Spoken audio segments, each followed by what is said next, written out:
into something that we actually never talk about on MiWeek, which is soccer.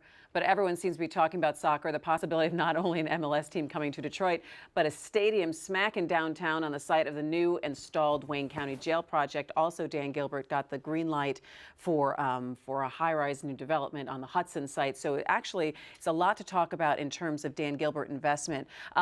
Interesting, the press conference that happened on Wednesday talking about the soccer coming and having their eyes on that site for the Wayne County Jail. Nolan, what struck you when you first heard about this and this billion-dollar investment? I don't know potentially. Yeah, I think it's very exciting. I agree that that's the best use of that eastern entrance to downtown, sort of an entertainment district, something other than this grim criminal justice complex we have there now and a half-complete jail. I was never in favor of finishing the jail if there was another alternative, but I haven't seen the money, and I haven't seen how the finances are going to work. The county's got about up to $200 million in that unfinished jail. You can't just walk away from that. It's going to take another $200 million to finish it, or perhaps more. They don't know where they're even going to get that money. And if you take that whole thing, pick it up and move it to Mound Road, the price goes up even further. So, I think it's wonderful to propose this development there, but the reality is the taxpayers can't pay for it. And if this stadium's going to replace the jail and the courthouses, private dollars are going to have to fund that investment. You were not too thrilled with the announcement yesterday, or at least how it was presented. Why? Well, number one, this is a negotiation that's been going on for some time. Robert Ficano reached out to Dan Gilbert at one point and said, hey, are you interested in this space? There was an offer that was made. The commission decided it wasn't enough. It wasn't enough to do all the things that the county needed to do. They continue to sort of talk with the new executive.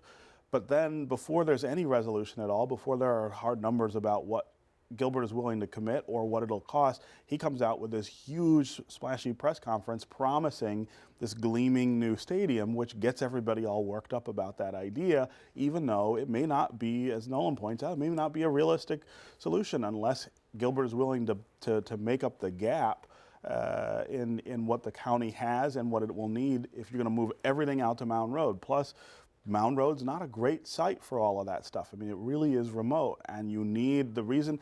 You go to any city in the country, the jail and the courthouse are in the central business district. That's in Boston, that's in Baltimore, Washington, Chicago. There's no place that we put it out in the middle of a neighborhood, and there are reasons for that. We need to talk about whether those reasons can be addressed in another way. But he's jumping the gun here as a way of putting pressure on the county to make it look like Warren Evans is standing in the wake of progress. Yeah. So what choice does Warren Evans have here at this point? Not many. If you look at the reality of the county's finances, they just staved off insolvency with this consent agreement and a lot of hard work on behalf of on the part of Warren Evans to make the finances, to line the finances up. They don't have very much in the way of bonding room left to go out and build a huge new criminal justice complex. Their bond rating is still not great. It's inched up a little, but it's still not to the point where you'd go out and levy $300–400 million in bonds and be able to pay them off. The county has no money. And so if Gilbert Gores are going to build this thing, they're going to have to be prepared to come up with upwards of $200 million to make the county whole. I think that's the only way it works. That's whole on that site. That's not even. But it's not even talking about doing an entirely different complex someplace else. But at least it pays off those bonds and lets them start from scratch. And if they could get state backing for a bond sale to do the Mound Road site, I think you can make the deal work. But you've got to start by wiping out that $200 million that they're already in the hole for in this existing jail. See, I think the county's position is, you can make us whole on that site, but we still need a jail, and we need a jail quickly. The conditions in the current jail are We're going to have to spend that money deteriorating, anyway. but they can't get it, and they can't go out and borrow.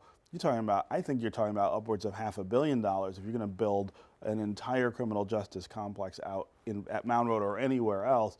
That's not money that they're going to be able to access. He's going to have to pay for some of that if that's what he wants.